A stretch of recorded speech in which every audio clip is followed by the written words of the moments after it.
ब्राह्मण कौन है? ब्राह्मण जाति का इतिहास, भारत में ब्राह्मणों की भूमिकाएं, हिंदू ब्राह्मणों की आलोचनाएं। ऊंचे कुल के कारण ब्राह्मण कोई न होय, जौं जान ही ब्रह्म आत्मा, हृदयस कही ब्राह्मण सोय। मात्र ऊंचे कुल में जन्म लेने के कारण ही कोई ब्राह्मण नहीं कहलाता। जो ब्रह्म आत्मा को जानता है, वेदास कहते हैं कि वही ब्राह्मण कहलाने का अधिकारी है। ब्राह्मण कौन है? ब्राह्मण भारत की 4 जातियों या वर्णों वंशानुगत हिंदू सामाजिक वर्गों में सर्वोच्च रैंकिंग रखती है। अपने धार्मिक प्रतिष्ठा के इतिहास और शिक्षा की परंपरा के साथ ब्राह्मण समाज में एक ऊंचा स्थान रखते हैं।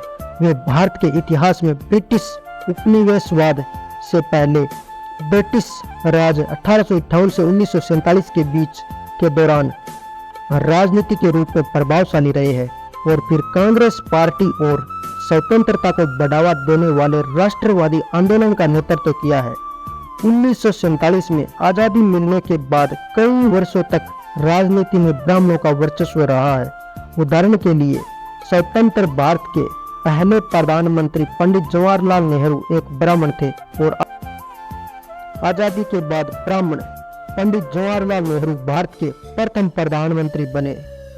सुंदर पिचाई जो एक ब्राह्मण है, जो गूगल के सीईओ है। दुर्गा प्रसाद दर राजनयिक और पूर्व सोवियत संघ के राजदूत रहे हैं। रवि शंकर जो भारत सितारा वादक और संगीतकार है। रुक्मिणी देवी भारत की संसद के ऊपरी सदन के लिए नामांकित होने वाली पहली महिला थी। Dhanwanti Rama Rao family planning association India के संस्थापक और पूर्व अध्यक्ष रही है, जो कि ब्राह्मण कुल से जन्मी है। ब्राह्मण जाति का इतिहास, भारत में जाति व्यवस्था प्राचीन है जो कम से कम 3000 वर्षों से अस्तित्व में है। प्रणाली एक वंशानुगत सामाजिक पदानुक्रम है जो कि किसी व्यक्ति के पेशे, उपयुक्त व्यवहार, साझेदार और स्वीकार्य सामाजिक संपर्कों को निर्धारित करती है। हालांकि जातियां मूल रूप से केवल हिंदू लोगों पर ही लागू होती थी। आज किसी भी धर्म के भारतीय लोग एक जाति से पहचान करते हैं। पदानुक्रम के शीर्ष पर ब्राह्मण है। इस जाति का इतिहास वैदिक काल तक फैला है। 1500 और 600 ईसा पूर्व के बीच जब जाति व्यवस्था पहली बार विकसित हुई थी, इस दौरान रचित पवित्र ग्रंथ हिंदू धर्म और संस्कृत में महत्वपूर्ण बने हुए हैं। वे इस अवधि के ज्ञान के लिए जानकारी रखने वाले महत्वपूर्ण स्रोत भी है। प्राचीन वैदिक धर्म ने आधुनिक हिंदू धर्म को आकार देने में मदद की है, हालांकि उनके बीच उल्लेखनीय अंतर है। जाति पदानुक्रम में प्रत्येक जाति की अपनी प्राथमिक भूमिका होती है। ब्राह्मण इस जाति की पुरोहिती और शैक्षिक भूमिका है और माना जाता है कि इसके सदस्य अन्य जातियों की तुलना में अधिक धार्मिक पवित्रता रखने वाले होते हैं। क्षत्रिय, इस जाति के पास युद्ध में लड़ने और शांतिपूर्वक शासन करने का कर्तव्य है। वैश्य, यह जाति उच्च जाति के भरण पोषण के लिए उत्तरदायी है। वे मूल रूप से किसान थे, लेकिन अपने समय के साथ साथ जमींदार, व्यापार और साहूकार बन गए। शूद्र, इस जाति का कर्तव्य मुख्य रूप से अकुशल मजदूर के रूप में अन्य जातियों की सेवा करना था। अपने प्राथमिक कर्तव्य से परे प्रत्येक जाति के पास अपने सदस्यों के लिए स्वीकार्य विकल्प होते थे। उदाहरण के लिए हिंदू पुजारी ब्राह्मण जाति से आते हैं, हालांकि केवल 10% वयस्क ब्राह्मण पुरुष ही पुजारी या धार्मिक शिक्षक होते हैं। ब्राह्मण आज की भारतीय आबादी का लगभग 5%। कई अन्य पदों और व्यवसायों पर कब्जा कर सकते हैं, जिनमें आमतौर पर अन्य जातियों से जुड़े लोगों को भी शामिल है। 1600 से 1800 के दशक तक मराठा राजवंश में ब्राह्मणों सरकारी और सैन्य दोनों पदों पर कार्य करते थे, जो आम तौर पर क्षत्रिय योद्धा जाति से जुड़े होते थे।